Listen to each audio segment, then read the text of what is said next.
শাস্তি পায় চাঁদাবাজরা, গরিবের উপরে যেন অত্যাচার না হয়, গরিবের যেন কোনো কষ্ট না করে। এই জন্য যেহেতু ব্যাংক সাংবাদিক ভেড়া আসেন দেখেন, আপনারা যদি একটু বিক্রি করেন গরিব মানুষ বেঁচে যান, ধরুন না পুরো বাংলাদেশ কোনো চাঁদাবাজ থাকবে না যদি আপনারা ঠিক আপনারা ঠিকভাবে রাস্তায় যাচ্ছে। আপনার এই জন্য আপনাদের কাছে আমাদের দাবি, কথা বলতে কালকে মিডিয়া থেকে আসছে, আস্তে আস্তে বলুন, মাইকে শুনুন। আমরা গিয়ে চাঁদাবাজে শাস্তি চাই, কি বলেন? যেহেতু সবাই এই গৃহসূত্রে দলিল করে দিচ্ছে, গৃহসূত্রে কাগজপত্র দেখাই দিচ্ছে, গৃহসূত্রে আমাদের জমি কিনে দিচ্ছে, আমরা চাঁদাবাজের বিচার চাই, এটি আমাদের দাবি। ভূমি দখল করে রিয়াজউদ্দিনের পরিচয়টা একটু বলবেন। রিয়াজউদ্দিনের পরিচয়টা একটু বলবেন। রিয়াজউদ্দিন হলো গ্যাসুদ্দিন চৌধুরীর ছেলে,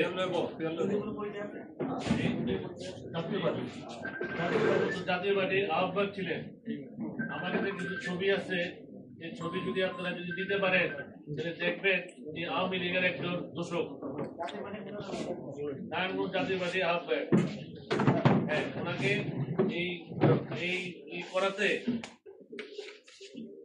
এই অপকর্ম করাতে তাকে জাতীয় পার্টি থেকে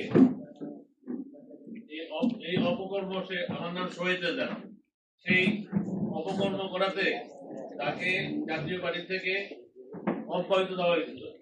এবং উনি বিগত আমলে জাতীয় পার্টির সময় স্টেম জাল করছে, স্টেম জাল করে সে জেলও খাটছে। এবং সে আপনার ওই সাইন নকল করে সে দলিল করার সময় ধরা পড়াতে বন্দরে সাব রেজিস্ট্রি অফিসে তার দলিল ক্যান্সেল হয়ে গেছে, তার যে দলিল করার যে ব্যাটারি লাইসেন্স তার ক্যান্সেল হয়ে গেছে। সে এখন তার ছেলের লাইসেন্স দিয়ে কাজ করে এবং সে অনেক মানুষের সাথে এই ধরনের প্রতারক করছে। এটা বন্দরের প্রতিবাসী জানে। এবং সে যে পাওয়ার দেখায় যেটা করতেছে এটা ন্যায় সঙ্গত না, অন্যায়। এই পাওয়ারটা আমি বলি ভুয়া এক কথা, আর এই লোকে অন্যায় এক কথা, এটা সঠিক না, আইনে এটা টিকে না। সেটা দেখা যায় সে কয়েকজনের সাথে বায়না করে সে এই আমাদের এই এরোটিদেরকে জোর জবরদস্তি সে গিয়ে কুটা কাটতেছে, সবকিছু করতেছে। এই জমিগুলি 40টা মতো এলওটি আছে আমাদের, যারা Dutch Bangla bank, Exim bank, prime bank, এই ব্যাংকের থেকে তারা মর্গেজ দিচ্ছে, কিন্তু তারা সাইনবোর্ড লাগায় নাই। আমি তাদেরকে বলছিলাম সাইনবোর্ড লাগানোর জন্য। হ্যাঁ, এই সম্পত্তিটা এটা লেখা আছে, আপনাদের কাছে লেখা আছে। এটা বিগত মানে আগে এটা জুট কর্পোরেশনের নামে এটা ছিল। তখন আমার বাবা এবং আমার আরো ওনার 3 শরীক মিলা এটা জুট কর্পোরেশন থেকে আপনার ৯৯ সনে উনি খরিদ করে। পরে আমি ওনাদের সাথে একটা বায়নানামা করি এবং পণ্য বিনিময়ে বায়নানামা করি।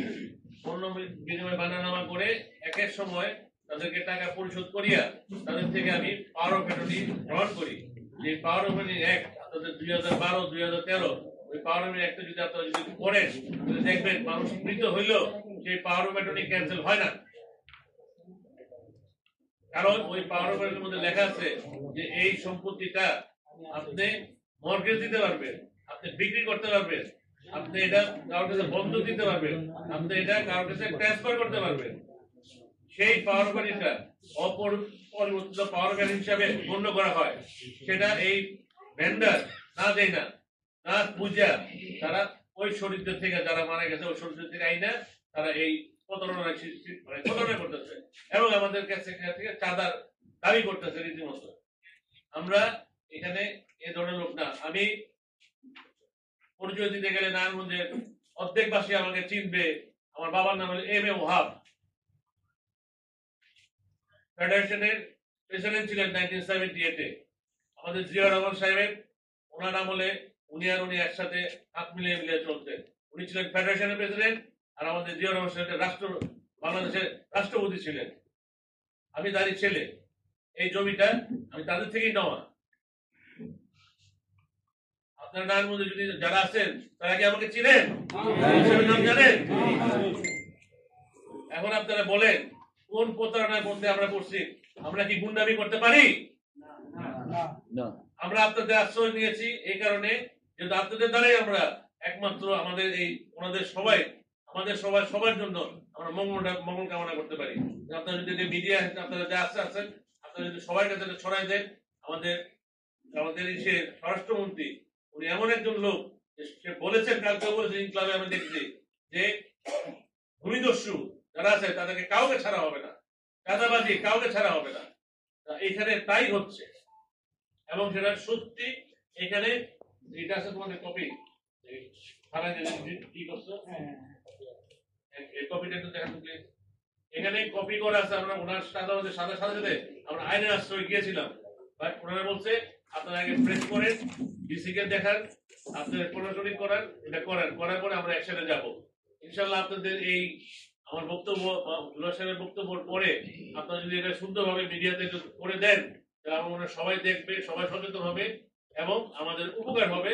প্লাস আমাদের যত এলওডি আছে সবার পক্ষ থেকে আমি আপনাদের কাছে ধন্যবাদ জানাই আমার বক্তব্যের জন্য। Thank you. আচ্ছা, সৈয়দ ভাই, আপনার কাছে একটা প্রশ্ন ছিল।